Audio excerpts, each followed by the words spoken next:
If a 4-year-old child walked up to you, looked straight into your eyes, and said, "I know exactly where I died, but it wasn't in this life," what would you do? Would you laugh? Or would you start to fear that some doors of memory were never truly closed? Today, you're going to hear a true story, one documented by the family, a child psychologist, and a research team specializing in past life memory. A little girl in Virginia, USA, just 4 years old, could read the name of a place she had never visited, give directions to a town her family had never mentioned, and insisted, "I used to live there, and I died over there, under the big oak tree." Sometimes, the most unbelievable things are said by those who don't know how to lie. When Emily Grace turned 4, she didn't alarm her family by crying at night or having the usual childhood nightmares. She terrified them by looking straight into her mother's eyes, placing her tiny hand on hers, and saying, "You're not my real mommy." Sarah, Emily's mother, froze. At first, she laughed. Children say strange things, she'd read about it online. Maybe Emily was pretending, copying something from a cartoon. Just imagination, right? But then Emily continued, "I remember my old home. It's far away. It had a white fence and a big tree. I had another mommy there. I called her Mama June." Now Sarah wasn't laughing anymore. In the days that followed, things only got stranger. Emily started drawing pictures. Not like typical children's art, no triangle houses, no smiling suns. Instead, she drew dirt roads, white fences, an old well, and a large lone tree standing in the middle of a field. At the base of the tree, Emily darkened a red circle. "This place hurt a lot," she said, pointing at the circle. "This is where I fell, and I didn't get to go home again." Sarah showed the drawings to her husband. He went pale. Neither of them had ever spoken to Emily about rural areas. They lived in Charlottesville, Virginia, a quiet suburb with no fields, no old wells, and certainly no one named Mama June. That night, Emily had a dream. She screamed in the middle of the night, curled up on her bed. When her mother turned on the light, Emily simply whispered, "Someone was chasing me. I kept running, but I tripped. I fell." Then, it went dark. Sarah began recording her conversations with Emily. Partly to preserve memories, but deeper down, she felt she was witnessing something far bigger than herself. In one recording, Emily whispered, "My name was Ellie. I used to live in Mayfield. My house was near a place with a blue sign. I died at the oak tree. There was a man, I don't remember his face. But I was really scared." Sarah had never heard of a place called Mayfield. She checked Google Maps, no such town existed near Charlottesville. Still, something urged her to dig deeper. She contacted Dr. Robert Klein, a child psychologist who had worked with a foundation studying children who recall past lives. After 3 sessions with Emily, he told Sarah something she would never forget. "I can't confirm this as a past life memory.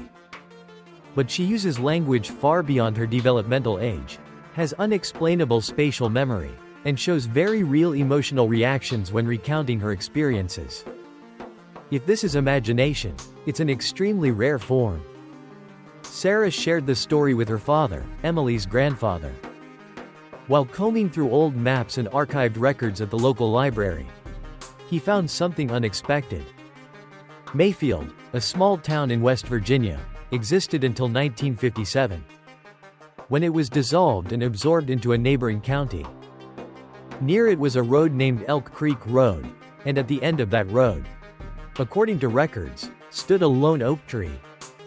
Sarah stared at the map, chills racing down her spine.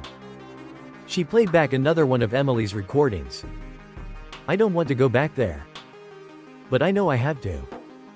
I need to show Mommy where I died." These weren't the random ramblings of a 4-year-old. They were the stirrings of a restless soul. From that moment, Sarah knew. Her family had to do something no one had ever imagined. They had to return to the place where her daughter said she had died, in a life that didn't belong to the present. If a soul that once died could guide its way back to where it left its body, then perhaps this world isn't as simple as we thought. They set out on a quiet Saturday morning. No signs. No directions. No hints of where they were going. Sarah and her husband had agreed they would not tell Emily anything about the old town of Mayfield, about Elk Creek Road, or about the ancient oak tree they'd found in archived maps. Everything needed to happen naturally, to arrive on its own, to be remembered. Emily sat in the back seat, silently gazing out the window. She didn't speak for over 2 hours, until the car began driving down a tree-shaded dirt path.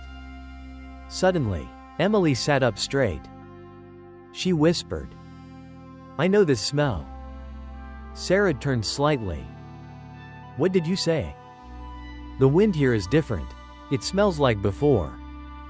Like earth and trees. It's close." No one in the car said a word. Emily began giving directions. "Turn left at those bushes. Then keep going until the bend with the broken wooden fence." Sarah drove, her hands trembling on the steering wheel. Emily's gestures weren't the behavior of a child reciting something memorized. They were the instinctive movements of someone leading a way home. After about 15 minutes of following Emily's instructions, the car came to a stop before an overgrown clearing. Grass rose to their knees. Before them stood a massive oak tree, its canopy like a giant umbrella, silent and alone in the vast, empty space. Beside the trunk was an old stone well, nearly swallowed by time. And behind the bushes, a rusted metal sign still barely legible. Elk Creek Road. Emily opened the car door and stepped out, without being told. She walked toward the oak tree. No hesitation. No fear. As if she had returned to where she once belonged. When she reached the tree, she placed her small hand against its rough bark, pressed her cheek to the trunk, and closed her eyes. Everyone, her mother, father, grandfather, and Dr. Klein, stood frozen. What they were witnessing defied every rational explanation. Emily opened her eyes. Her voice was steady, unshaken. "Here. This is where I fell. I was running across the field. I heard someone scream. I turned around. There was a shadow chasing me. I tripped. My head hit a rock. Then, everything went black." Sarah burst into tears. She walked over and wrapped her daughter in her arms. Emily didn't cry. She simply said, "I knew I'd come back. I just needed to tell you, so you'd know who I used to be." Dr. Klein didn't take a single note that day, but he discreetly recorded a short video. Not out of doubt, but because this was an event worthy of being preserved in the quiet reverence of science. Throughout his career, he had met dozens of children who claimed to remember past lives. But never a child who led the way, identified a real location, and described it with chilling accuracy, as if reliving each step. They remained at the site for about 20 minutes. No one forced Emily to speak further. When she quietly turned back to the car, her face no longer showed fear, no longer held confusion. Instead, it carried a look of relief. The silent release of a soul that had finally closed an old chapter. On the drive home, Emily fell asleep. For the first time in months, she slept deeply, peacefully, without a single dream. Sarah sat in silence, her hand tightly clutching her husband's. She knew something had just occurred. Something that defied all logical frameworks. Not superstition. Not fantasy. But something deeper. A door inside human consciousness had been opened. And her 4-year-old daughter was the one who stepped through it, leading the entire family with her. Not every soul returns to tell a story. Some come back, just to be forgiven.